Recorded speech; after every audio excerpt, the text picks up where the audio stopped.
মুখে খাবার খাওয়ার পরে লেগে আছে, রোজা অবস্থায় আছে, এটা যদি ছোলা বুট আছে না, ছোলা বুট পরিমাণ অথবা তার থেকে বড় হয় আর এটা গিলে ফেলে কেউ, তাহলে রোজা ভেঙে যাবে। ছোলা বুট থেকে যদি ছোট হয়, মুখের ভিতরে থাকা অবস্থায় সে দাঁত থেকে বের করে গিলে ফেলছে, তো রোজা ভাঙবে না ছোলা বুট থেকে ছোট হলে। আর মুখের ওই খাবারটা বাহিরে বের করছে করে আবার মুখে দিয়ে গিলছে, তো যত ছোট খাবারই হোক রোজা ভেঙে যাবে।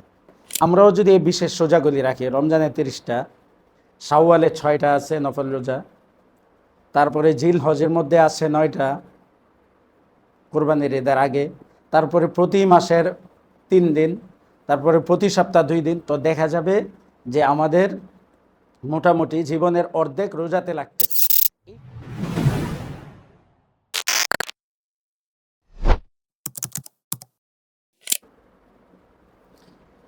আলহামদুলিল্লাহ ওয়াসসালাতু ওয়াসসালামু আলা রাসূলিল্লাহ, আম্মা বাদ।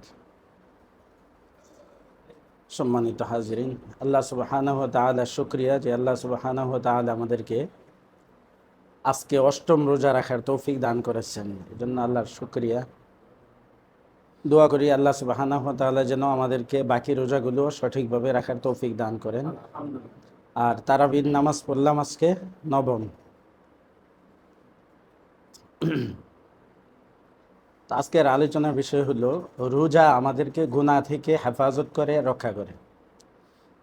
এক হাদিসে আল্লাহ রসুল সাল্লাল্লাহু আলাইহি ওয়াসাল্লাম বলেছেন, ইয়া মাশারাশ শাবাব মান ইসতাতাআ মিনকুমুল বাআতা ফালইয়াতাযাওয়াজ।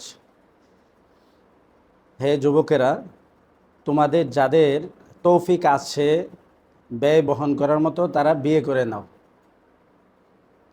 ফাইন্নাহু আগাদ্দু লিল বাসর ওয়া আহসানু লিল ফারজ।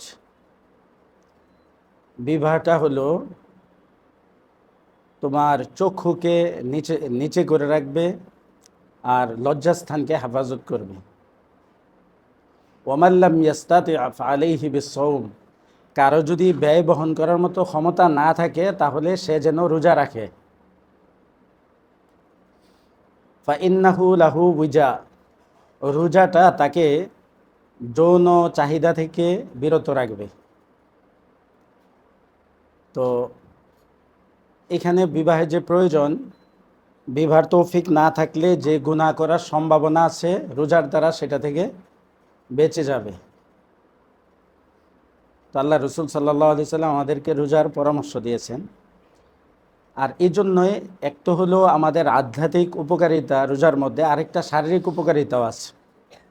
আল্লাহ সুবহানাহু ওয়া তাআলা আমাদেরকে যতগুলো ইবাদতের কথা বলেছেন, সবগুলির সাথে আখিরাতের যেমন ফায়দা আছে, দুনিয়ারও ফায়দা আছে, শারীরিক ফায়দাও আছে। এখন বিজ্ঞানীরা সব বের করছে, নামাজের দ্বারা কি ফায়দা হয়, ওজোর দ্বারা কি ফায়দা হয়। আমেরিকার এক বিজ্ঞানী বের করছে যে মানুষের শারীরিক ফায়দার জন্য, তার মাথা ঠান্ডা থাকার জন্য, শরীর ঠান্ডা থাকার জন্য তাকে 5 বার কিছু কিছু জায়গায় পানি ব্যবহার করা উচিত। মাথায়, হাতে, চেহারায়, পায়ে, এমন কিছু জায়গা সে নির্ধারণ করছে। তো সবগুলি আমাদের ওজুর সাথে মিলে। আমরা মাথায় মাসাজ করি, এর দ্বারা মাথা ভিজে যায়। চেহারা, হাত পা তো আমরা ধুই। তো প্রত্যেকটা জিনিসে, তো রোজার দ্বারাও আমাদের শরীরের একটা ব্যায়াম হয়। এটা শরীরের ভিতরে যে ময়লা আবর্জনা জমে পেটের মধ্যে, এগুলো পরিষ্কার হয়। কিভাবে? একটা মেশিন যখন সারাদিন চলতে থাকে, তো এটা কিন্তু ক্লান্ত হয়, এটাকে রেস্টের জন্য কিছু সময় দিতে হয়। ফ্যান সারাদিন চলতে থাকলে গরম হয়ে যায়।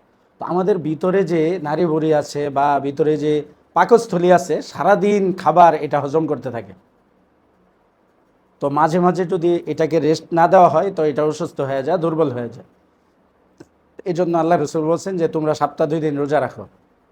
আধ্যাত্মিক ফায়দা হবে, শারীরিক ফায়দা হবে। এই জন্য বৃহস্পতিবার আর সোমবার দিন রোজা রাখার সুন্নত আল্লাহ রসুল সারা বছর রাখতেন। আইয়ামে বীজ, আরবি মাসে 13, 14, 15 তারিখ।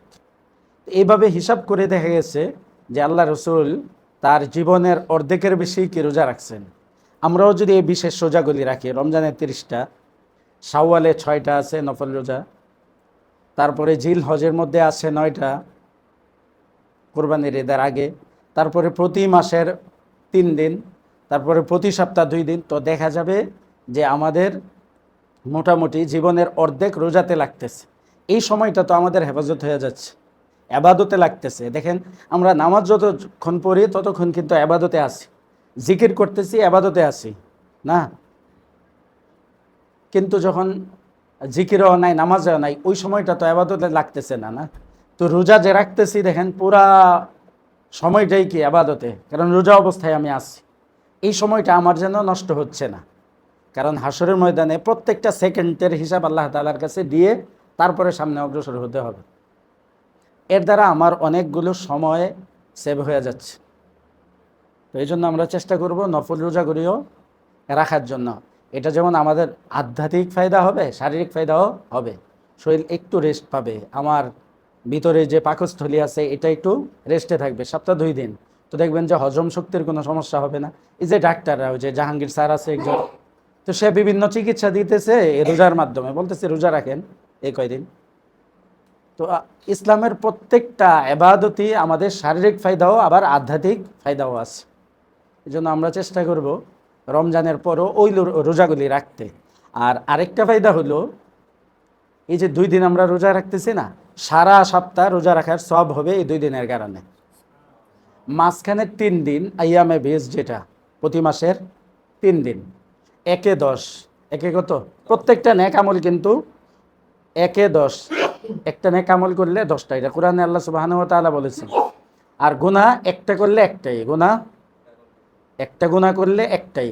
গুনাহের নিয়ত করলে গুনাহ হয় না, গুনাহ করার পরে গুনাহ হয়। আর সওয়াবের নিয়ত করলে একটা সওয়াব হয়ে যায়। এখন যদি কেউ সওয়াবের নিয়ত করেছে কিন্তু করতে পারে নাই, সে নিয়ত করছে আমি আজকে রোজা রাখবো, নফল রোজা রাখবো, কিন্তু সে রোজা রাখার সুযোগ পায় নাই অসুস্থতার কারণে, সফরের কারণে, এর কিন্তু একটা সওয়াব হয়ে গেছে। তো এই জন্য নেক কাজের মধ্যে আল্লাহ সুবহানাহু ওয়া তাআলা মানে বহুগুণ বাড়িয়ে দেন। তো 1-10 এই বাড়তে বাড়তে ইখলাসের কারণে, আমাদের নিয়তের কারণে, আমাদের কাজটা সুন্দর হওয়ার কারণে 700 গুণ পর্যন্ত আল্লাহ তাআলা নেক বাড়িয়ে দেন। কোরআনের মধ্যে এটা আছে, হাদিসেও আছে। তো আমরা এটা চেষ্টা করব। তো আমরা 3টা যে রাখবো 1-10, তাইলে আমি মাসে 3টা রোজা রাখলে কয়টা রোজার সওয়াব হচ্ছে? তো আমি যদি 1 মাস তো রমজান মাস রাখতে আছি, বাকি 11 মাস, তাইলে বাকি 11 মাস রোজা রাখার সওয়াব আমার কিন্তু হচ্ছে। তাইলে কেমন জানি আমি সারা বছরই রোজা রাখলাম। এই নফল ইবাদতগুলো অনেক উপকারী, অনেক ফায়দাদায়ক। আমরা চেষ্টা করব এটা রাখতে, কোনো সমস্যা নাই, কোনো ক্ষতি নেই, ঠিক আছে? শুধু ফায়দা আর ফায়দা। আল্লাহ তাআলা আমাদেরকে তৌফিক দান করুক। কয়েকটা মাসালা আগে একদিন আলোচনা হয়েছে, ইন্নাল্লাহা লা ইস্তাহি মিনাল হক। আল্লাহ রসুল যখন কোনো লজ্জাদায়ক মাসালা বলতেন, যার মধ্যে কিছু লজ্জা আছে বাহ্যিক, তখন বলতেন যে দেখো, হক কথা বলার ক্ষেত্রে আল্লাহ লজ্জা করেন না। আল্লাহ যদি আমাদেরকে হুকুমগুলি বয়ান না করে দিতেন, তাহলে তো আমরা জানতে পারতাম না পবিত্রতার অবস্থা, মহিলাদের অবস্থা জানতে পারতাম না। হায়েজের কথা আল্লাহ কোরআনে বলছেন,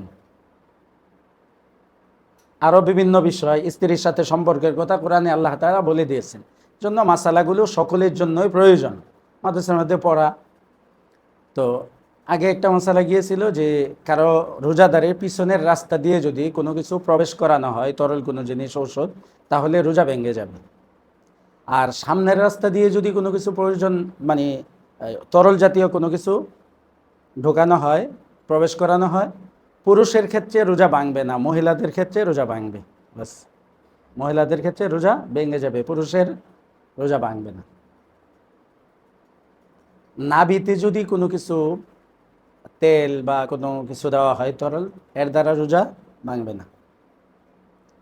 মুখে খাবার খাওয়ার পরে লেগে আছে, রোজা অবস্থায় আছে, এটা যদি ছোলা বুট আছে না, ছোলা বুট পরিমাণ অথবা তার থেকে বড় হয়, আর এটা গিলে ফেলে কেউ, তাহলে রোজা ভেঙে যাবে।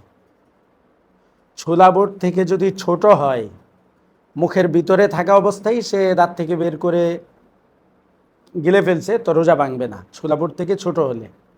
আর মুখের ওই খাবারটা বাহিরে বের করছে, করে আবার মুখে দিয়ে গিলছে, তো যত ছোট খাবারই হোক রোজা ভেঙে যাবে। কি হলো? চনা বুট, ছোলা বুট এই পরিমাণ, তার থেকে বেশি যদি হয়, যে কোনো অবস্থায় মুখের ভিতর থেকে বের করুক আর মুখের ভিতরে থাকুক, এটা যদি কেউ গিলে ফেলে রোজা ভেঙে যাবে। এই চনাবুট থেকে ছোট যদি হয়, মুখের ভিতরে রেখেই গিলে ফেলছে, দাঁতে লেগেছিল বা মুখের কোথাও ছিল গিলে ফেলছে, তো রোজা ভাঙবে না। আর মুখ থেকে বের করে কোনো খাবার তারপরে মুখে দিয়ে গিলে ফেলছে, যত ছোটই হোক রোজা ভেঙে যাবে। নাক দিয়ে যদি রক্ত পড়ে, অনেকের নাক দিয়ে রক্ত পড়ে, এর দ্বারা রোজা ভাঙবে না। কারো দাঁতে কোনো সমস্যায়, যে দাঁতের মাড়িতে গা হয়েছে বা কোনো এই পুজ পড়ে, ওই পুজ যদি মুখের ভিতরে চলে যায়, এর দ্বারা রোজা ভাঙবে না। আজকে এই কয়টা মাসালাই আল্লাহ তাআলা আমাদেরকে বোঝার আমল করার তৌফিক দান করুক।